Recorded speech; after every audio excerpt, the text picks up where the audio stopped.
Okay, so let's get into some of my favorite game series on the system and uh, that are really cheap to collect for. Like if you just want to get some games and start playing, and I'll show you a couple little gems on the system.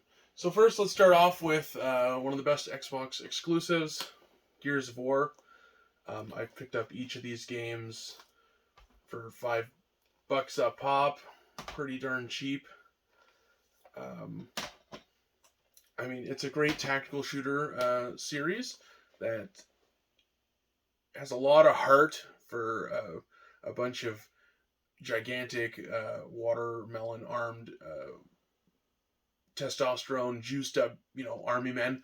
It's a lot of fun and pretty darn cheap. Um, Next, we'll go with the Bioshock series. Now I know that these games are available on other platforms, but I'm just talking if you had to choose one and it was a 360, these are some series to get. So there's Bioshock, Bioshock 2, and Infinite.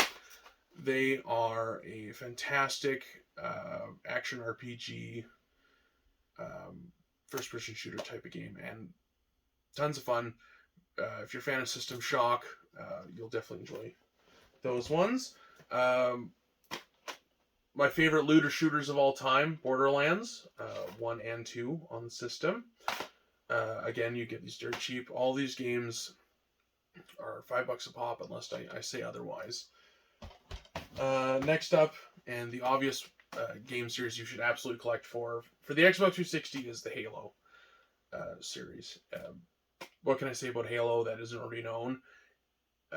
Absolutely fantastic. Some of the best Halo entries of all time on this system. Halo 3 probably being the best experience. I mean, just such a classic and fantastic game. Who didn't stay up every weekend till 2 in the morning playing Slayer on this game? Well, I didn't. I didn't have internet growing up, but sleepovers and hangouts with friends, you bet your ass we played a lot of that. Halo ODST.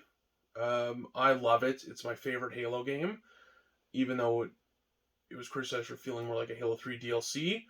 I just love the detective noir style to the game and unraveling the mystery of what happened to your team and some other people in the city. Highly recommended. Halo Reach, also fantastic. I think this is the last A plus Halo game ever made. They changed up some things, but it still felt very Halo. Halo 4, I don't hate it. I don't think it's a terrible game. I think it's the start of the series going a little downhill, with 5 and Infinity just not quite hitting the mark. Still decent games, but it just, this is this is the beginning of the end of the greatness of the series, in my opinion. But still a worthy pickup and a fun playthrough. And Halo Wars, an interesting real-time strategy game for the console. It works and plays well enough. Tells a neat little Halo story, and I do actually recommend this one. Okay, now those are the main series I would collect all the games for. Right off the bat, just to play them and to have them. Now these are just an assortment of random games that I absolutely love on the system. Dark Sector is one of my favorite games of all time for being a very generic shooter. The story, the atmosphere, bit on the generic gameplay side, but your abilities and this metallic virus that you're infected with and that's infecting everyone else, turning them to monsters, gives you this metallic glaive to fight and kick ass with and cut off arms, legs, and heads, and it's just awesome, and I love it. And you can upgrade weapons and stuff. I highly recommend it. You'll find it dirt cheap, less than $5 everywhere, because it's pretty heavily overlooked, but I can't recommend it enough. Another one of my absolute favorites is Eat Lead, The Return of Matt Hazard. This was the first game in the series. The Return of Matt Hazard is referencing the story where video game characters are like real people like action, actors or that kind of thing. And there's all sorts of shenanigans going on, and you're warped to all these different video game genres. They even make fun of Halo multiplayer and stuff later in the game. And again, generic on the gunplay side, but hilarious and very meta. Voiced by Will Arnett. You've got to try Eat Lead, The Return of Matt Hazard. I can't recommend it enough. If you like a little tongue-in-cheek comedy and meta satire on video gaming, this is the game for you. One of my all-time favorite games, despite it not being very good. You get 3 buddies, and Monster Madness Battle for Suburbia is a wild and very fun time. Plays a little bit like Gauntlet, that top-down style of gameplay, but you upgrade and craft weapons, and you have nail guns and pipe shotguns, and everything in the environment is pick-upable and usable as a weapon, like chair legs and all that kind of stuff. It tells a really funny story through comic book panels with really lively characters, and I can't recommend this one enough. If you have PS3, get Monster Madness Grave Danger instead of Battle for Suburbia. They're the same game, except the PS3 version is totally reworked, and they fixed a lot of annoying camera angles. They fixed the controls, which are a bit janky on the Xbox 360 version. I think they're I'm used to it because I've played this game extensively, but there's definitely some jank to this game, but I couldn't recommend it highly enough. Check it out. Prey, a 3D Realms classic, which has an indigenous male protagonist, which I always think is so cool.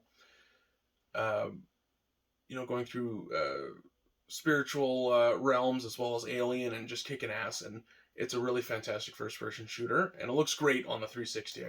I still think it looks good to this day, and I can't recommend Prey enough. Shadows of the Damned.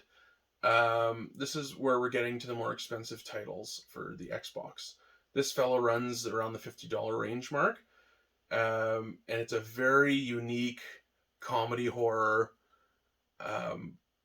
where you have a sentient gun and you're a demon hunter going in hell to save your girlfriend, and tons of dick jokes, and your gun is called the Boner, for God's sakes.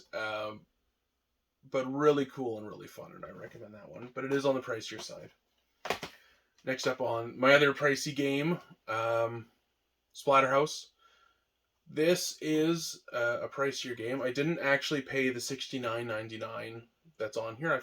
I got this at a mom and pop brick and mortar store, and I had politely mentioned that they were asking about $20 too much, so he knocked $10 off, and I went, yeah, whatever, sure, fine. So I paid about $10 extra, but it's a fantastic bang for buck game, because not only the new game Splatterhouse, which you're running around trying to save your girlfriend, crushing heads and killing monsters and scientific experiments gone wrong, very graphic and very bloody, kind of a beat 'em up style game. But it also includes the first 3 Splatterhouse games, which are very expensive if you wanted to buy them on the Genesis or whatever. So this is probably the best way to legit licensed play them. I'm not counting emulation. I mean owning a physical copy of those 3 games. This is the cheapest way to do it. This one also runs about $50. But it's a pretty neat game, and I do recommend it. Even just for the original 3 Splatterhouses, which are pretty darn good games. So that's all the games I'm going through. I do apologize that I will likely never include gameplay footage in my videos. I do not have the editing ability or interest to learn the ability to talk about games while gameplay is going on alongside them. That is just not my thing. I like talking to the camera and ranting on about stuff more than figuring out how to make a polished video with gameplay while I'm talking about games. So that's why I don't talk about a lot of games that I can't just point my phone at my TV screen. So I do apologize for that. Uh, but that is my recommendation for the system. And man, you can't beat the Xbox 360 for collecting. I think it's just amazing.